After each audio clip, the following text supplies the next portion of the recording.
दोस्तों, मेरे इस बार के ट्रैवल ब्लॉग में हम सिंगापुर चलेंगे। सिंगापुर एक बहुत ही खूबसूरत शहर है, देश है।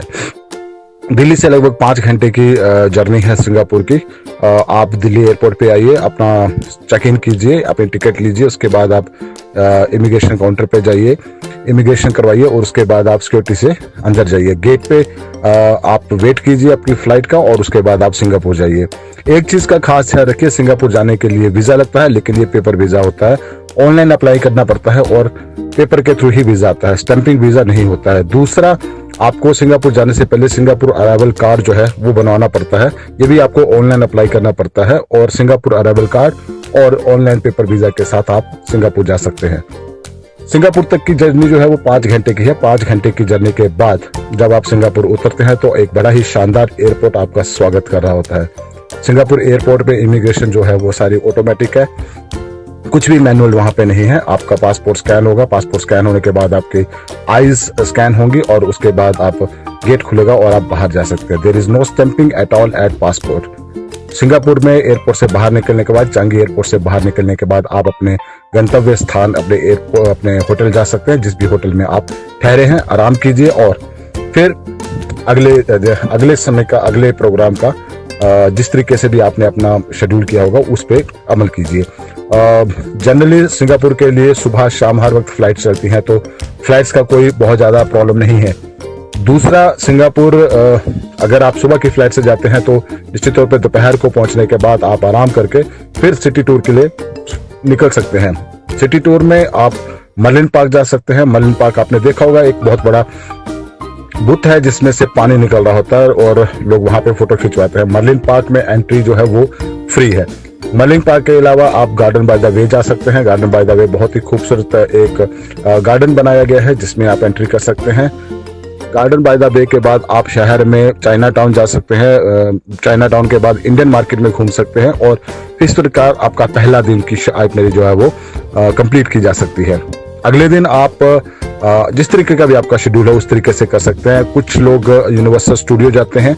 यूनिवर्सल स्टूडियो सारा दिन लग जाता है। सारा दिन आप यूनिवर्सल स्टूडियो में डिफरेंट राइड्स कर सकते हैं। यूनिवर्सल स्टूडियो में एंट्री सुबह 11 बजे होती है और शाम को 6 बजे ये स्टूडियो बंद हो जाता है। डिफरेंट राइड्स हैं, डिफरेंट एनिमेशंस हैं, डिफरेंट शोज हैं। बहुत ही अमेजिंग है यूनिवर्सल स्टूडियो। आप सारा दिन कब आपका वहां पे गुजर जाएगा आपको पता भी नहीं चलेगा। वहां पे ओएसिस करके एक रेस्टोरेंट है जो अकेला इंडियन रेस्टोरेंट है जिसपे आप लंच कर सकते हैं। इसके अलावा वहां पे इंडियन रेस्टोरेंट नहीं है, तो ओएसिस इंडियन रेस्टोरेंट है, वहां पे आप जाके लंच कर सकते हैं।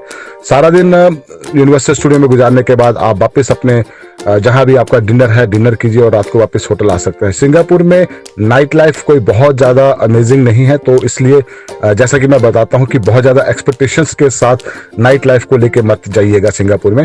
सिंगापुर एक महंगा शहर है, लगभग 65 रुपए का एक सिंगापुर डॉलर वहां पे आता है और रूल रेगुलेशंस को लेके बहुत ही सख्त है सिंगापुर शहर। वहां पे आप पब्लिक प्लेस पे सिगरेट नहीं पी सकते हैं।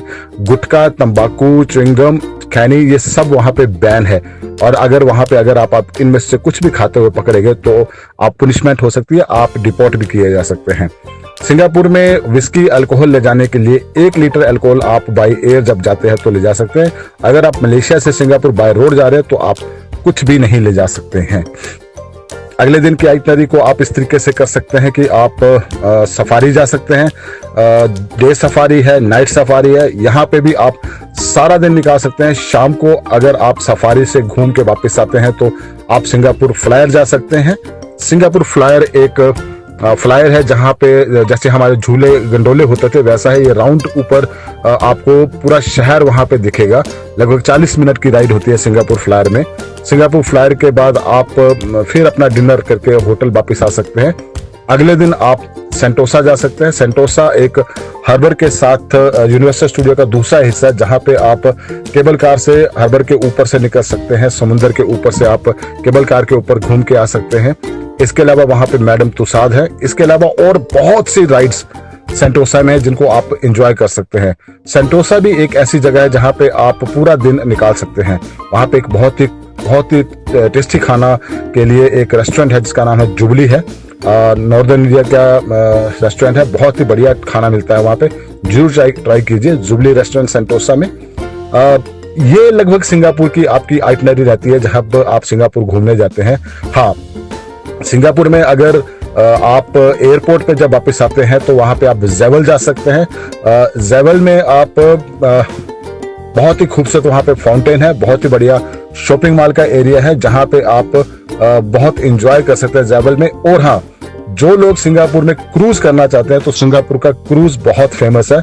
सिंगापुर के क्रूज के लिए आपको 3 दिन अतिरिक्त रखने पड़ेंगे। एक दिन क्रूज में बोर्डिंग, एक पूरा दिन सेलिंग और फिर वापसी में। तो जो क्रूज प्लस सिंगापुर सिटी करना चाहते हैं उनका लगभग 5-7 दिन का ट्रिप बनेगा।